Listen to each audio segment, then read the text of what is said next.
I am here with Andrew Malone, and could you tell us a little bit about yourself and how you've gotten to tech ed? Sure. Well, I won the Speaker Idol competition in Europe in 2006 at Tech Ed IT Forum, as it was then, and I came back in 2007 to do a speaker slot. And again, I guess I did a really good job because they had me back again in 2008 and hopefully in 2009. But this is my first kind of North America conference, and I'm really excited to be here. And my session is tomorrow on Thursday, and it's on cybercrime, which is one of my favorite topics. Okay, all right. So what's new with the economy and trends today with cybercrime? Is it okay? Well, basically, with the economy, obviously, you know, we're not doing as well as we would like to be doing. And the thing is, it's not just me; it's everywhere. So, you know, we do a lot of work in Europe, we do work in America, and it's the same. So we're seeing the same kind of patterns. Now, there's strong evidence that suggests now that cybercrime is on a huge increase. So it's something like 38% increase on previous years. And this is down to a number of factors, maybe disgruntled employees, the availability of hacking tools, increased malware attacks, and so on. But I think in terms of an IT pro audience, I think that the detection methods are getting better, and people are becoming more savvy, more aware of what cybercrime is and how it can affect us.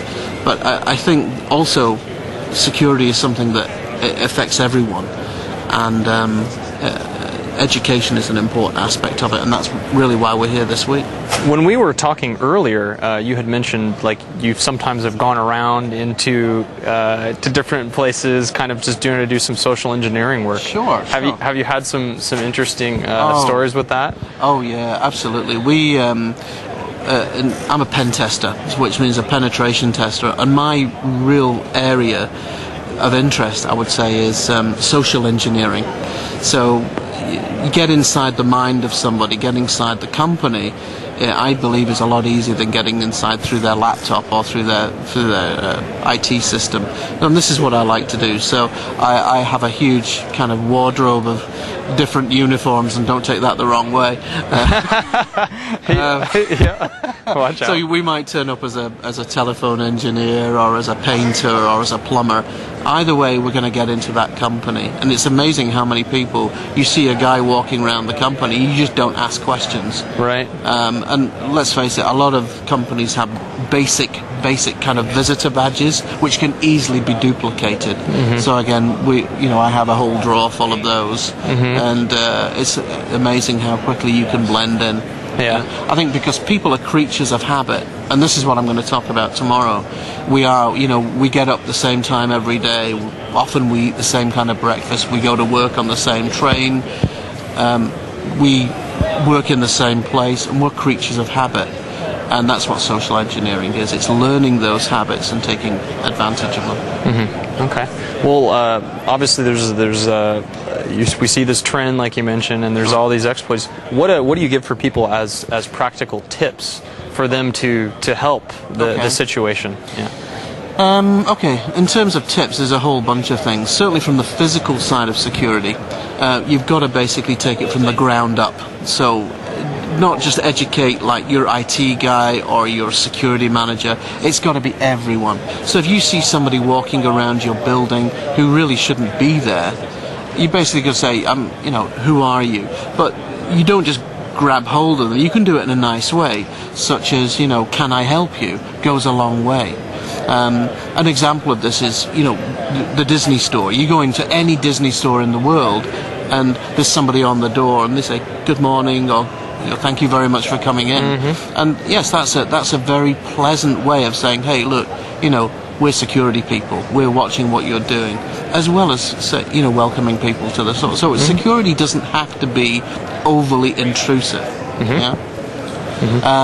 Other things that you can do, again, have decent visitor badges, have a decent visitor procedure of monitoring visitors, locked doors within buildings, make sure that employees have got smart or swipe cards, that they and again that they keep hold of them, they don't lose them, and just be aware of the general environment. You know, especially computer rooms keep things secure.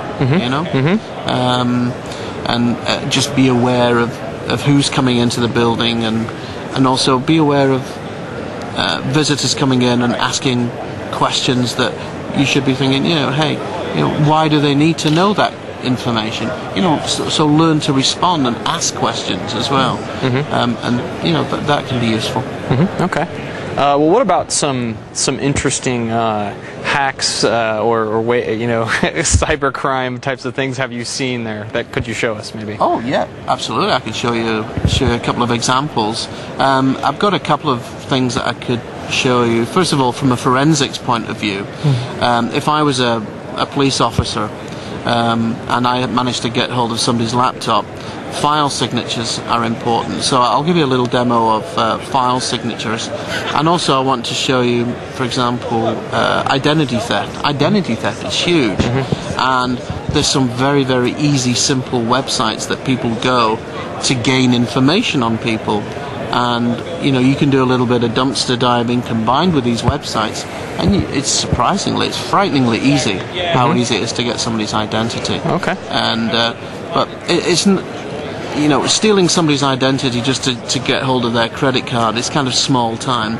My personal area is corporate identity theft. So, for example, spoofing emails from the managing director to the press, saying that the finance director has got a terrible disease, or we expect the profits of our company to plummet, and you can see the share price literally fall overnight, and of course the competitor then just walks in and says, thank you very much, we'll buy those shares at a cheaper price. So that's a perfect example of how this works on a higher scale. Absolutely. Okay, well let's take a look.